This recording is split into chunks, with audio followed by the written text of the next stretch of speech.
Welcome back to our channel, guys. I'm Jermaine. I'm Zaria. And today what we got for you guys is 3 quick tips to stop repetitive arguments in a relationship.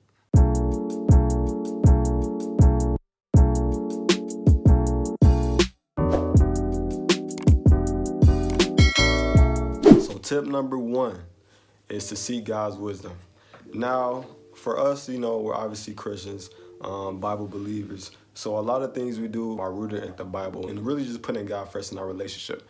And seeking God's wisdom is really important as far as stopping repetitive arguments because He knows us, and the Bible says He knew us before we were in the womb.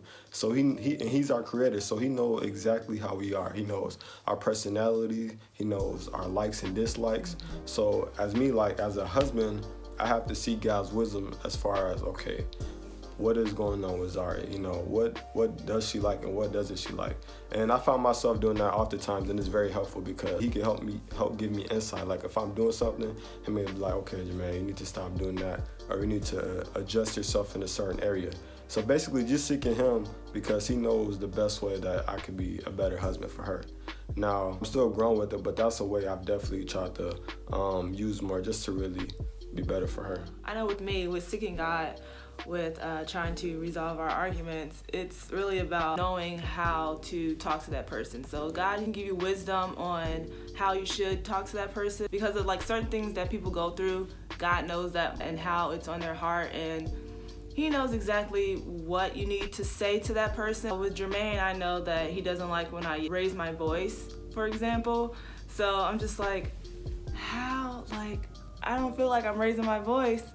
But I just continue to ask God, okay, what can I do? What can I say to help this? So I know that if something happens and we in an argument, I know if we take a second and we don't talk about it right away, but we give it a moment, then it's better because God helped me to open my eyes to see that instead of just rushing right into, this is what I think and this is what he thinks. So, yeah. All right, so tip number 2 is to communicate. Communication is a really big thing in a relationship, whether you're engaged, getting married, or just in the basic stage of, you're not married yet. But it's really a big key in really stopping repetitive arguments because honestly, arguments oftentimes are deeper than what it may seem. So say, for example, me and her get into an argument about something little. Most of the time, it's really not about that. It's about something that previously happened, but we haven't been communicating to really communicate where it's really on our mind. So little things may start occurring that may just, take us off just like that, start something just like that to where we start arguing.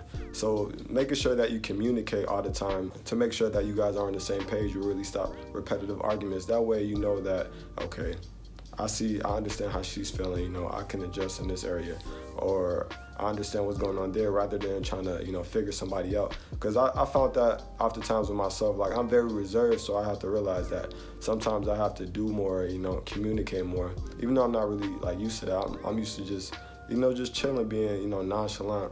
But that really caused the issue because a lot of things may have been going on with her that I didn't realize because I wasn't communicating. So if an issue happened, I'm like, what's going on? Why are you getting so mad over this? Or little stuff, not realizing it's a lot that's built up on her, but I haven't been communicating, so I wouldn't have known that.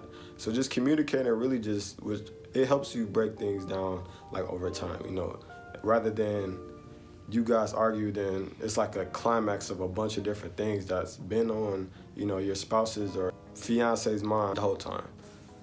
So I think it's just really important to communicate because, like you said, there could be a lot of past things that you're holding on to.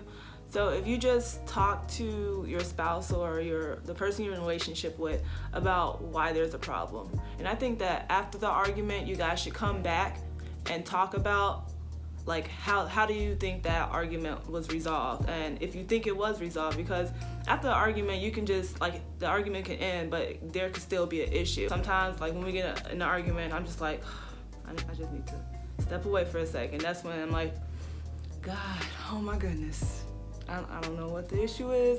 Sometimes you may be in an argument, you don't know what the issue was. It'll be something so small, you just why was that even an argument? We could have just solved that.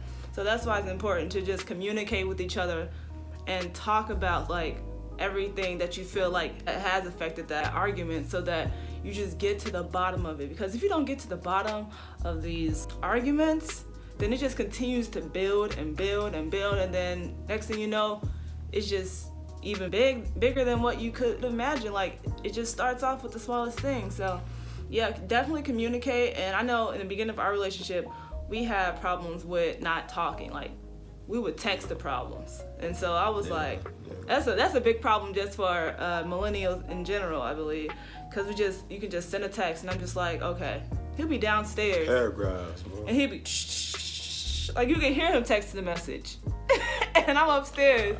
I know he didn't send that to me. I get it upstairs. Why didn't he just come and say this to me? It goes both ways. It does go both ways. I know we both have the problem. I'm like, both ways. You could have did this, or I wait to go to work and then I text him. Well, I think that. So I just think it's important, to have that one-on-one conversation, face to face. Because I know you can communicate through a text message, but I think if you communicate in person and actually see the emotions and actually see what's going on, because it's different. Like, it's easy to just write feelings down and just send a message, but to actually have to sit there and actually keep yourself composed and see how the person, you want to be able to, another thing, you want to be able to read that person. So, look at their posture when certain words are said and when certain conversations are being made, because the posture of a person can really tell, how they really feel.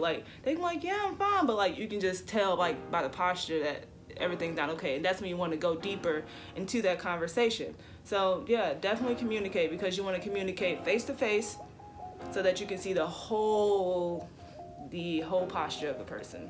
Yeah, and I think communication is more than just trying to, understand what's going on with the other person, but I think it's also about, getting stuff off of your chest. So instead of not just me, seeing what's up with her, but me saying, okay, this is what's wrong with me.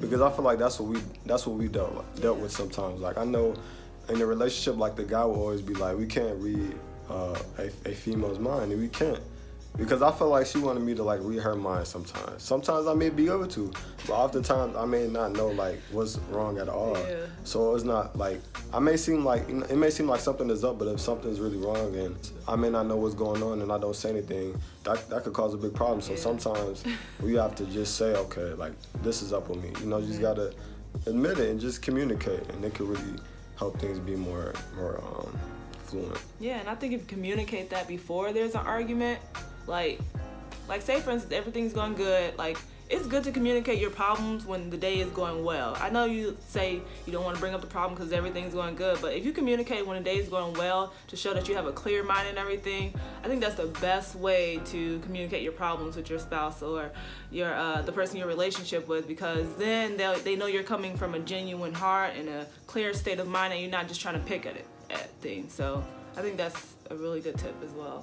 Yeah, that's true. Communication, it's a lot to it, because it's a lot of different things that go into communication. It's important to communicate the right way as well, because you don't want to communicate with your significant other to where you make it seem like you're kind of attacking them. Yeah. So you want to make sure that they're approachable and that you're communicating the right way, in a pleasant manner. Because if she comes to me all rowdy, communicating how she feels, but in a way I feel like she attacked me, then I may not receive it right. Shut down. Right. So you really gotta, like she said, you gotta have the right posture in communicating both ways. You gotta be able to give communication the right way and then receive it as well. All right. So lastly, the third tip is being selfless. Now this is probably my favorite one, only because it's probably the hardest thing. Well, I wouldn't say the hardest, but it's definitely something we dealt with when we first got married, just being selfish, because we're both independent people. Yeah. So in an argument is really, what happens is it's me versus you. Yeah. And that's exactly what you don't want. And we were both athletes. So. Right. So what we have to learn is that it's not about my point getting across or your point getting across. It's about us finding a solution to the problem. Having basically a constructive argument. So we can fix the problem, not tear each other down. Right. So we have to learn how to be selfless, and I think that goes back to really seeking God's wisdom, because He can show you different things about yourself, but you have to be selfless. So I may not even be in the wrong. I may try to get a point across, but I may be the one that's wrong. So I have to be selfless to realize, oh man, I'm trying to argue this or that when really I'm in the wrong. Right. So let me humble myself. What you mean? I'm just joking. Oh, right. Okay. But in some instances, yes, I was wrong, and you was wrong with some. Right. Exactly. But I think that's something we definitely got stronger at. Yeah. And I think what happened was we seen each other doing it. So it'll be a time where she may not be selfless, but I'll be selfless. And then there'll be another time where I may not be selfless, but she'll be selfless. And it rubs off on each other. So I'm like, oh, I'm seeing that she's being selfish, and she stopped arguing. And she's not trying to make things worse, and she's like, okay, I'm in the wrong. So all right, let me do that next time. Right. So then it got to the point to where we're both doing it. Now we're not perfect, but we realize that we have to be selfless and we have to put our pride aside. It's not about tearing her down. It's about, okay, at the end of the day, we're married. You know what I'm saying? We want to move forward. Yeah. We have one goal, so we have to be together. Because if I'm weak, then she's weak, and if she's weak, then I'm weak. So we gotta both be strong to make sure that we're pursuing the right goal and pursuing the vision for our family and for our marriage. Yeah, so like I just think it's really important to hit on that tearing each other down part, because like I know if I know that he's in the wrong, I don't think it's good for me to be like, well, you know you're wrong, you know you shouldn't be doing, like, you know you shouldn't have said that or did that. Like sometimes you just want to help. Like I know I'm kind of good with helping him to kind of see he's in the wrong without telling him he's in the wrong. So that's a way I like to do it, so that it's not like I'm just trying to say, okay, you wrong. Like he's the one that ended up saying that he's wrong, and I'm like, okay, now that he got it, without me needing to say it. Like it may have taken like a few more minutes, but it was better than me saying, okay, you was wrong, and like just trying to tear him down. Because then he's like, because just because you tell somebody they're wrong, that don't mean, and they say, okay, yeah, I'm wrong, that don't mean they still think they're wrong. Like they can just say that just to end the conversation. I know we used to do that. Yeah. We used to do that. He used to be All like, you right, you right, well, whatever then. Right. So I know I used to be like, you right, whatever. Yeah, I know. You made it pretty evident. She's just saying, all right, okay. Yep. Okay. Mm-hmm. That's not good. That doesn't fix the solution. That doesn't fix the problem. It doesn't. So I just think it's important to just like, because at that point I just wasn't listening, because it's just like because we weren't communicating, and it was just like, okay, whatever. Like I don't know how else to get this through.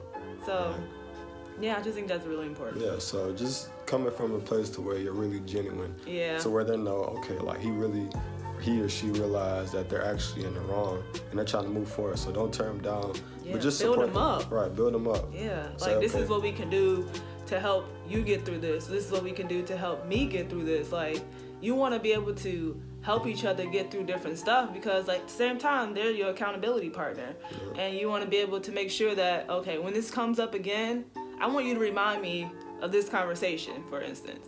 And these are the tips that we've came up with, so that I can help get past this hurdle. So it's like little things like that I know that really helps. We hope you guys liked it. Just in summary, the first one was to make sure that you seek God's wisdom. Secondly, to communicate.